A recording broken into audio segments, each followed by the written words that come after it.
Rémy Tell, il est fondateur de Marianne Conseil et chroniqueur. Bonjour, merci d'être avec nous sur RT France. Alors, pour quelles raisons certains s'opposent à ce texte ? Pour certaines des raisons qui ont été mentionnées dans votre sujet, il y en a d'autres. Je pense à deux en particulier. La possibilité que ce texte introduit pour toute femme jusqu'au terme de sa grossesse de procéder à une interruption médicale de grossesse au simple motif d'une détresse psychosociale. Il faut que chacun se rende bien compte de ce que ça signifie. Ça signifie qu'on va euthanasier les enfants, très concrètement, si à 8 mois, 9 mois, une femme vient et se déclare en situation de détresse psychosociale.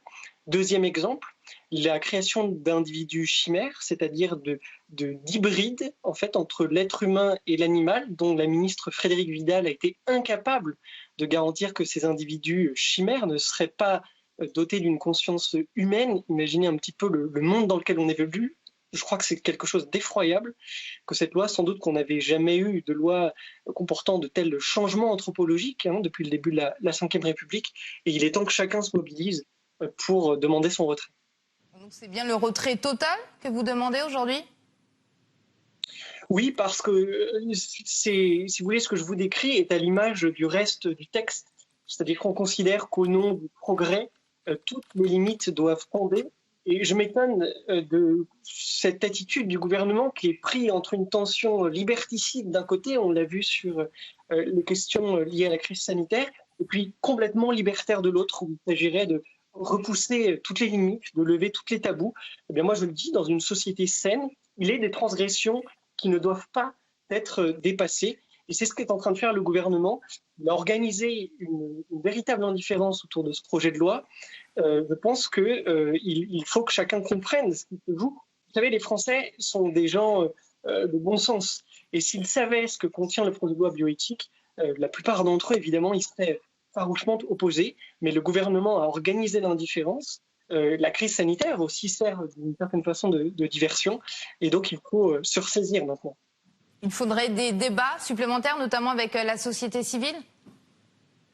Bien sûr, quand on a un texte qui introduit de tels changements dans le droit français, qui va permettre aussi à des enfants d'être élevés sans père, quelque chose qu'on aura organisé, ou de pouvoir mettre fin à la vie de bébés, puisqu'il s'agit bien de bébés à 6, 7, 8 mois, ou de créer des embryons chimères, il aurait fallu un débat national sur ces questions. Mais bien sûr, le gouvernement sait que s'il y a un débat national, l'opinion publique s'exprimera très largement contre ces évolutions. C'est la raison pour laquelle il a voulu faire passer ce texte en catimini. Alors, une IMG jusqu'au 9e mois pour détresse psychosociale, c'est l'un des amendements de cette loi. J'imagine que ce ne sera pas la femme enceinte de s'auto-déclarer en détresse psychosociale. Je voudrais revenir avec vous sur la mobilisation, on l'a vu un peu partout en France contre cette loi bioéthique, mais c'est une mobilisation qui est quand même loin d'atteindre celle qu'on avait connue pour l'adoption du mariage homosexuel. Comment l'expliquez-vous ? Ça peut paraître paradoxal parce que pourtant les enjeux sont bien plus graves en réalité. Je me permets quand même de dire qu'il y a eu un certain nombre de manifestations dans des villes de province. Je pense par exemple à Bordeaux, à Nantes, à Saint-Brieuc, à Toulouse, où j'étais hier aux côtés des manifestants. Je pense que la situation sanitaire éparpille, si vous voulez, un petit peu les cortèges, et puis peut-être dissuade aussi quelques manifestants de participer.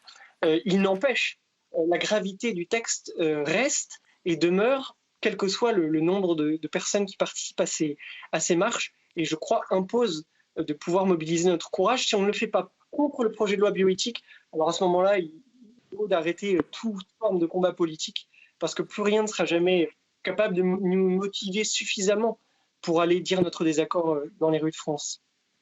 Rémy Tell, merci d'avoir répondu à nos questions. Je rappelle que vous êtes fondateur de Marianne Conseil et chroniqueur. Merci à vous.